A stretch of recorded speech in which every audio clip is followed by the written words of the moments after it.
Because that's what we run to. We either worship God or we worship self. Don't nobody out here, people could hate Jesus. They're not running out here saying, I don't like church, I don't like Jesus, I'm gonna go worship the devil. Most people don't run to do that. But the affinity for all of us, even those of us that would call ourselves in Christ, the temptation daily is to worship self. Because that's pretty much being in Satan's image himself, because that's what he got cast down for. Facts. You know, So, I can do that. You know facts. what I'm saying? Well, 2 Corinthians 4 calls him the God of this world. Yeah. Right? So we ain't got to worship him to follow his religion. Not at all. All we got to do is make it about, when he can't make it about ourselves and what we want. I'm stoked about When he came to Christ and says, hey, let me tempt you with some stuff. Yeah. He tempted them with power and position and pleasure. I know what you like. Yeah, all that stuff. Like, hey, you ain't got to do the cross. If you just do this, bow down to me. I give you all the kingdoms of this world. Everything you can see. Yeah. So when you show up to somebody crazy church, and all their messages about you getting power, you getting pleasure, you getting position. It's the same thing. It's the same. So you gotta look at that. If your pastor's sermons line up with Satan's temptation, you need to get out there. That's crazy, bro. That's heavy. That's good, though. You feel what I'm saying? Yes, sir. You feel what I'm saying? But what did Jesus do?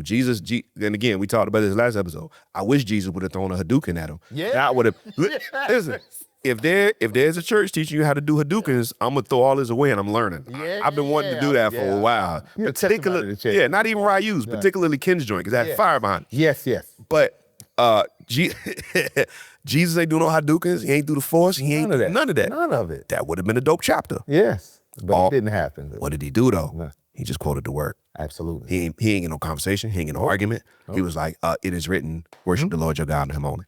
That's all he did. It is written. It is written. It is written. So if the Son of God, who wrote the scriptures, right, by the Spirit of God, wrote the scriptures, if he did that, and all he says is, all I got to do in this situation is just refer back to it is written. That was his anchor at the moment, the very word that testified about him. Why do I think I need something else as an anchor for my life? You don't. All I need to know is it is written. Absolutely. And if he is, because this is why it's important to know who your maker is, because it's not you. Because any product that you have, if it breaks, if there's an issue with it or whatever, what do? You go back to the manual. You go back to the manufacturer. He has all of the things that you need to fix this. Otherwise, if we're looking in other places, I'm not finna go to a appliance mechanic to fix my car. You know what I'm saying? So I think that's what we're doing when we're seeking anywhere else. But the actual creator of us. That's good. That's good. Yeah. And the other thing for me, man, that really kept me was when I really read the words of Jesus, and I saw his otherworldly love of people. His otherworldly messaging about people. About anti-cultural, anti-human nature. Yeah.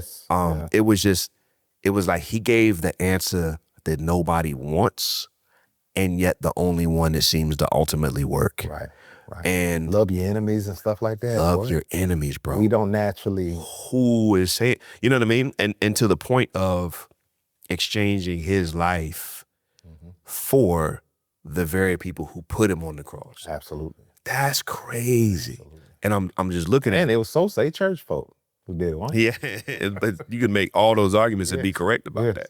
Government, church folks, politicians, pastors. Absolutely. I mean, so much going on, bro, but like, there was this otherworldly messaging that didn't line up. So when you talk about all the stuff you research, like mythology and this stuff and these guys and all that, when you see the way the gods are moving, this broken relationship and this guy slept with this guy's wife and they did this and then they got into a fight and it caused, because they got in a fight, it shook the land and this island popped up. I'm like, so it's got all these, but all the relationships and the drama sound like stuff we would do. Absolutely. So I'm looking at that and I'm like, wait, why does this read like a soap opera I would have wrote? Yeah. You know what I mean? When I'm looking at this, I wouldn't have wrote this. No. You know what I'm saying? Who's writing turn the other cheek, bro? No, man. Like who's that doesn't make it. Who's writing serve the emperor and honor the emperor when the emperor is out to snuff out your entire religious movement? Absolutely. Who's writing that stuff, bro? That's crazy. When they're coming in and saying, stop saying Jesus rose from the dead or we're gonna beat you right here. And Peter looks him in the face and says, we got to obey God rather than you. Do what you want to do. I'm looking at this like, bro, ain't nobody saying that stuff. Because Peter went from pulling out a sword to fighting back and chopping ears off to, man, do what you got to do.